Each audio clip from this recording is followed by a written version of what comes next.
Ukrainian President Petro Poroshenko has said that Russian-backed fighters have launched an artillery strike on the town of Kramatorsk, killing at least 7 civilians. Poroshenko said the first round of rocket fire hit the headquarters of the Ukrainian command in eastern Ukraine and the second landed in a residential area.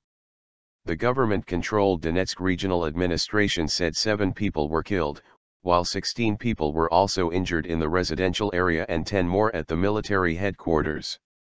Fighting has intensified across eastern Ukraine ahead of much-anticipated peace talks, involving Western leaders, set to take place in Minsk, the Belarus capital, on Wednesday. Ukraine's Azov battalion, loyal to Kiev, also announced it would be launching an offensive against the Donetsk city of Novoazovsk.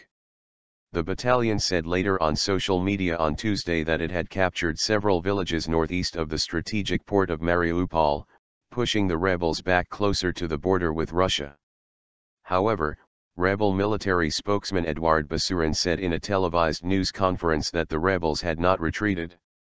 Azov said the rebels had shelled the village of Kramatorsk, east of government-controlled Mariupol, causing unspecified civilian casualties. A reporter for the AP news agency at a government checkpoint between there and Mariupol was told of ongoing fighting several miles away. Rebels surround Debaltseve. Earlier on Tuesday, pro-Russia separatists in eastern Ukraine said they had completely surrounded the strategic town of Debaltseve, a claim denied by the Ukrainian army, who insisted that the fighting is ongoing. The self-proclaimed Donetsk People's Republic, DPR, said its fighters had cut off the main supply road into the government-held town, which is in between the separatist hubs of Luhansk and Donetsk. The route had also been used as a humanitarian corridor in recent weeks, allowing civilians to flee the fighting. Al Jazeera's Charles Stratford, reporting from the nearby town of Yanovka, spoke to a separatist military commander who supported the rebels' claims. The commander said that Debaltseve was completely surrounded by separatists. As the commander understands it, the separatists are not in the town, the Ukrainian military are still inside, Stratford said. The military are denying this, saying there are ongoing battles on the main supply route out of the city. We were on that supply route yesterday and the Ukrainian military we saw were in a state of disarray. They wanted us out immediately and were pulling back their heavy weaponry. The situation is very fluid and there is no direct contact with the separatist fighters.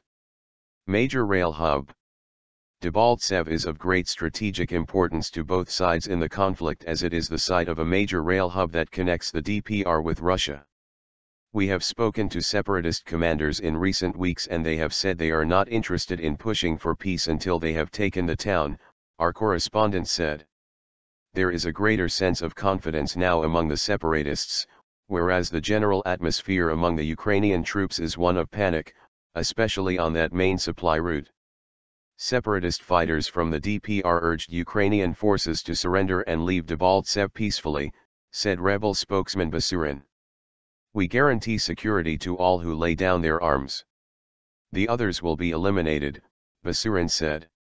If the enemy attempts to attack in another place, the strike will be repelled. Some 5,000 to 6,000 Ukrainian servicemen have been trapped in Debaltseve.